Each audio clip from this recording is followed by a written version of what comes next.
அனைவருக்கும் வணக்கம். தெய்வீக பலன்கள் சேனல் சார்பாக தங்களை அன்புடன் வரவேற்கிறோம். இன்று நம் காணொளியில் காண விரும்புவது வைகாசி மாதம் சர்வ அமாவாசை என்று செய்ய வேண்டியவை என்ன என்பதை பற்றி இந்த காணொளியில் பார்க்கலாம். வாருங்கள் காணொளிக்கு செல்லலாம். மறக்காமல் ஒரு சப்ஸ்கிரைப் செய்யவும். அமாவாசை என்று முன்னோர்கள் என்று அழைக்கக்கூடிய பித்ருக்களை நினைத்து விரதமிருந்து நீர்நிலைகளில் குளித்து தர்ப்பணம் மற்றும் படையல் கொடுப்பது மிக முக்கியமாகும். எள்ளும் தண்ணீரும் இறைத்து முன்னோர்களை வழிபடுவதன் மூலம் பித்ரு தோஷங்கள் நீங்கி குடும்பத்தில் மகிழ்ச்சியும் முன்னோர்களுடைய ஆசியும் கண்டிப்பாக கிடைக்கும். குறிப்பாக முன்னோர்களை வழிபட தர்ப்பணம் அல்லது முக்கியமாக பித்ரு தர்ப்பணம் கொடுக்க வேண்டும். ஆற்றங்கரை, கடற்கரை அல்லது புண்ணிய நீர்நிலைகளில் குளித்து மறைந்த முன்னோர்களுக்கு பெற்றோர் பாட்டன் பூட்டியல் மற்றும் தண்ணீர் தர்ப்பணமாக இவர்களுக்கு கொடுத்து வழிபட வேண்டும். வீட்டில் முன்னோர்களின் படத்திற்கு மலர் சூற்றி அவர்களுக்கு பிடித்த உணவுகள், குறிப்பாக வடை பாயாசம் சமைத்து வடக்கு அல்லது கிழக்கு திசையை நோக்கி வைத்து படையல் போட வேண்டும். படையல் உணவை காக்கைக்கு வைப்பது முன்னோர்கள் சாப்பிடுவதாக ஐதீகம். மேலும் பசுவிற்கு அகத்திக்கீரை அல்லது அரிசி தானம் தாராளமாக வழங்கலாம். அன்றைய தினத்தில் இயலாதவர்களுக்கு அல்லது முதியோர்களுக்கு அன்னதானம் செய்வது மிக சிறந்த பலன்களை தரும். அமாவாசை என்று குலதெய்வத்தை நினைத்து வீட்டை சுத்தம் செய்து 2 குத்து விளக்குகள் ஏற்றி தாராளமாக வழிபடலாம். அமாவாசை என்று வீட்டில் அசைவ உணவுகள் சமைக்கவோ உண்ணவோ கூடாது. சுபகாரியங்கள், திருமணம், கிரகப்பிரவேசம் செய்வதை கண்டிப்பாக தவிர்க்க வேண்டும். அன்றைய தினத்தில் கோலம் போடுவதை தவிர்க்க வேண்டும். பூஜையை தவிர முக்கியமாக இன்றைய நாட்களில் அனைத்து விதமான தெய்வங்களையும் வழிபட வேண்டும். குறிப்பாக அமாவாசை என்று அறிந்து கொள்ள வேண்டிய சில விஷயங்கள் இருக்கின்றன. அவை என்ன என தெரிந்து வைத்து கொண்டு செயல்பட வேண்டும். தமிழகத்தின் தெற்கு பகுதியில் அமாவாசை நல்ல நாளாக பலரும் கருதுவது கிடையாது. காரணம், அன்று முன்னோர்களுக்கான தர்ப்பணம் கொடுப்பதால் அன்றைய நாள் சுபகாரியங்களை செய்யக்கூடாது என்பது அவர்களது எண்ணம். வடக்கு பகுதியில் இப்படி யாரும் கருதுவது கிடையாது. மிக முக்கியமான நாளாகவே கருதுகின்றனர். குறிப்பாக அமாவாசை என்று முன்னோர்களுக்காக தர்ப்பணம் கொடுப்பதனால் அந்த நாளில் சுபகாரியங்களை செய்யக்கூடாது என்பது அவர்களுடைய எண்ணமாகும். ஆனால் வடக்கு பகுதியில் இப்படி யாரும் கருதுவது கிடையாது. நிறைந்த அமாவாசை நாளில் கடை திறந்திருக்கிறேன், புதிய வண்டி வாங்கியிருக்கிறேன், நிலம் பத்திரம் செய்திருக்கிறேன் என கூறுவர்களை பார்க்கலாம். ஆனால் பொதுவாக அமாவாசையை நல்ல நாள் என்றும் பலரும் ஏற்றுக்கொள்வதில்லை.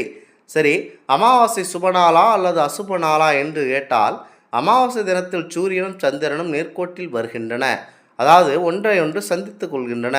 அன்று முன்னோர்கள் புண்ணிய லோகத்தில் இருந்து பூமிக்கு வருகிறார்கள். தங்களது தலைமுறைகளை சுட்சமான முறையில் கண்காணிக்கிறார்கள்.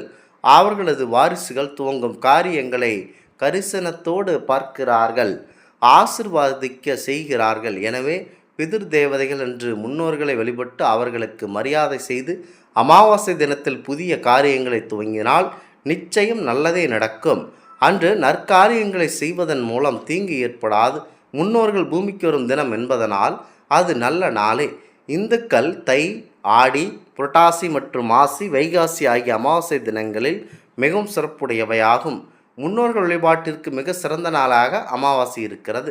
இது அனைத்து மதத்துக்கும் பொருந்தும். அமாவாசை என்று உலகை இயக்கும் சூரியனும் சந்திரனும் ஒன்று சேர்வதனால் ஒரு காந்த சக்தி பூமியில் ஏற்படுகிறது. அமாவாசை என்று மாமிச ஆகாரம் தவிர்ப்பது முக்கியம், பெரும் ஜீவகாரணமாகும்.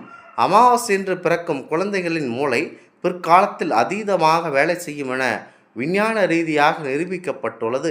அமாவாசை என்று விபத்துகள் கூடுதலாக ஏற்படுவதற்காக ரஷ்ய விஞ்ஞானிகள் கூறுகிறார்கள். இன்று சூரிய கலையும் சந்திர கலையும் சேர்வதனால் சுழுமுனை என்றும் நெற்றிக்கண் பலப்படுகிறது. அதனால் அமாவாசையில் சாஸ்திரிகள் மந்திர ஜபம் ஆரம்பிக்கின்றனர். கடலில் நீராடி தங்களுக்கு ஏற்பட்ட தோஷத்தை போக்குகின்றனர்.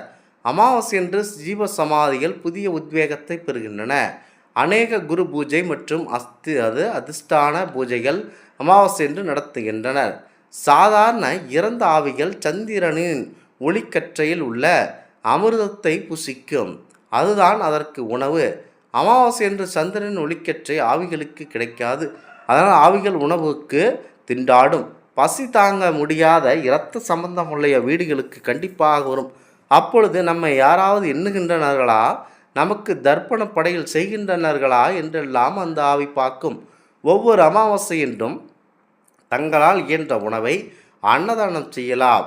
பசு, காகம், நாய், பூனை மற்றும் இதர ஜீவராசிகளுக்கும் அன்று அன்னதானம் அளிக்கலாம். அமாவாசை பிதுர் தர்ப்பணம் மற்றும் அன்னதானம் ஆகியவற்றை குலதெய்வம் இருக்கும் இடத்தில் செய்வது நல்லதாகும். முடியாதவர்கள் தங்கள் இஷ்ட தெய்வம் இருக்கும் இடத்தில் தாராளமாக செய்யலாம். வீட்டிலும் செய்யலாம்.